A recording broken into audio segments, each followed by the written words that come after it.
আসসালামু আলাইকুম, welcome to my channel. আশা করি আপনারা সবাই ভালো আছেন।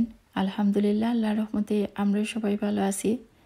আজ আমি আপনাদের সাথে শেয়ার করব কিভাবে প্যাকেটের মশলা দিয়ে লাম তেহারি রান্না করেছি। রাঁধুনি তেহারি মশলা আর কালিজিরার এই চাল দিয়েই আমি আজ তেহারি রান্না করব। প্যাকেটের গায়ে যেভাবে লেখা আছে আমি সেভাবেই রান্না করব, তবে কিছুটা নিজের মতোও করেছি। চুলায় একটা হাঁড়ি বসিয়ে তেল গরম করে তাতে পেঁয়াজ কুচি দিয়ে দিলাম। আমি 3টা পেঁয়াজ কুচি করে দিয়েছি। তেল দিয়েছি 1 কাপের মতো। আপনারা আপনাদের টেস্ট অনুযায়ী কম বেশি দিতে পারেন। আপনারা চাইলে এই রান্নাটা সরিষার তেল দিয়েও করতে পারেন। কিছুক্ষণ নেড়ে চেড়ে আমি পেঁয়াজগুলোকে ব্রাউন করে ভেজে নিচ্ছি। 2 টেবিল স্পুন আদার পেস্ট আর 1 টেবিল স্পুন রসুনের পেস্ট দিয়ে দিলাম। তারপর একটু নেড়ে চেড়ে এর মধ্যে আমি 1 কেজি বেরির মাংস দিয়ে দিব। আপনারা চাইলে মাটন বা বিফ দিয়েও রান্না করতে পারেন। আমি লাম দিয়েই তেহারি রান্না করে নিচ্ছি। মাংসের টুকরোগুলো আমি ছোট ছোট করে টুকরো করে কেটে নিয়েছি আর ধুয়ে কেটে পরিষ্কার করে পানি জড়িয়ে নিয়ে এর মধ্যে দিয়ে দিলাম। এরপর এর সাথে আমি 3 টেবিল স্পুনের মতো টক দই দিয়েছি আর দিয়ে দিলাম রাঁধুনির সেই তেহারি মশলার প্যাকেটটাও। কেউ চাইলে দই আর এই মশলার প্যাকেটের মশলা দিয়েও কিন্তু আগে থেকে ম্যারিনেট করে নিতে পারেন। সব কিছু ভালো করে নেড়ে চেড়ে মিশিয়ে নিচ্ছি। মিশানোর পর ডেকে রেখে দিব আর কিছুক্ষণ কষিয়ে নিব।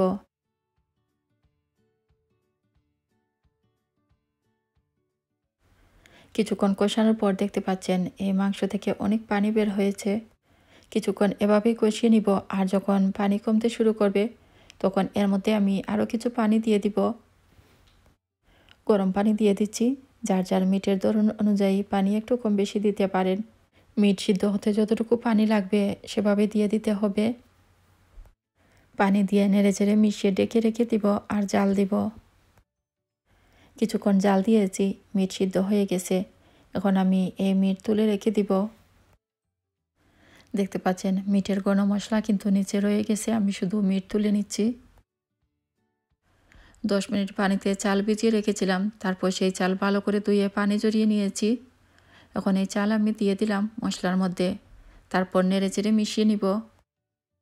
প্যাকেটে যে পরিমাণ চালের কথা বলা হয়েছে দেওয়ার জন্য আমি সেই চাল থেকে কিছু চাল বেশি দিয়েছি আর এক্সট্রা চালের জন্য আমি এক্সট্রা একটু লবণও দিয়েছি। আমি যে পরিমাণ চাল নিয়েছি তার থেকে ডাবল পরিমাণ পানি থেকে পানি কম নিয়েছি, কেননা আপনারা দেখতে পাচ্ছেন এই মশলা বা ঝোলের মধ্যেও কিন্তু কিছু পানি আছে। মাংসের ঝোল আর গরম পানি সব কিছু মিলিয়ে চালের ডাবল পরিমাণ থেকে একটু কম হলেই হবে। কেউ যদি এভাবে রান্না করেন তাহলে ডাবল পরিমাণ পানি দিবেন না, ঝোল আছে সেটাও মাথায় রাখতে হবে, তা না হলে কিন্তু ভর্তা হয়ে যাবে। সব কিছু নেড়ে ছেড়ে ডেকে রেখে দিয়েছিলাম আর হাই হিটে জাল দিয়েছি। জাল দেওয়ার পর দেখতে পাচ্ছেন চাল ফুটে পানি সমান হয়ে গেছে। যখন এরকম চাল আর পানি সমান হয়ে যাবে তখন একটু নেড়ে দিচ্ছি। চালগুলোকে একটু নেড়ে দিচ্ছি যাতে একটু উপর নিচ হয়। তারপর এর মধ্যে আমি তুলে রাখা সেই মাংসগুলো দিয়ে দিব। মাংস দিয়ে হালকাভাবে একটু নেড়ে চেড়ে মিশিয়ে ডেকে রেখে দিব আর চুলার আঁচ একেবারে লোতে রেখে দিব। যারা জাল খেতে পছন্দ করেন তারা কিন্তু কাঁচামরিচ চাইলে প্রথমেই দিয়ে দিতে পারেন বা এভাবে আমার মতো পরেও দিতে পারেন। এই সসপ্যানের লিডের মধ্যে একটা ছিদ্র আছে, আমি একটু টিস্যু পেপার দিয়ে এই ছিদ্রটা এখন বন্ধ করে দিব, এতে করে ভিতরের তাপ আর বাইরে যেতে পারবে না। আবারও 4-5 মিনিট পর আমি এগুলোকে একটু নেড়ে দিব। কেউ চাইলে এর সাথে গোলাপ জল, কেওড়া জল দিতে পারেন।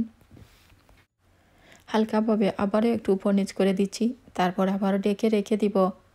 আর চুলার আঁচ লোতেই আছে আর এভাবেই রেখে দিব যতক্ষণ না চালগুলো ভালোভাবে ফুটে যায়। ডেকে রেখে দিব আর যখন বোঝা যাবে চালগুলি পুরোপুরি ফুটে গেছে তখন চুলা থেকে নামিয়ে নিব।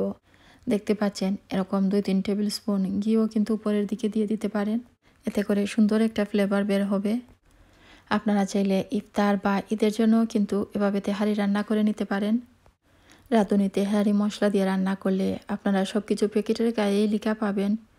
এরপরও নিজের মন মতো ইচ্ছে মতো একটু একটু পরিবর্তনও করতে পারবেন। এরকম মশলার প্যাকেট এশিয়ান গ্রোসারি শপগুলোতে কিন্তু পাওয়া যায়, আপনারা চাইলে ঈদের আগেই কিনে নিতে পারেন আর নিজের মন মতো করে এরকম মজাদার তেহারি রান্না করে নিতে পারেন। এরকম করে তেহারি রান্না করলে আশা করি আপনাদের কাছেও ভালো লাগবে। সবাই ভালো থাকুন, সুস্থ থাকুন, আমাদের জন্য সবাই দোয়া করবেন। আপনাদের সবার জন্য রইল অনেক অনেক দোয়া। আর আজকের মতো এখানে বিদায় নিচ্ছি। আল্লাহ হাফেজ।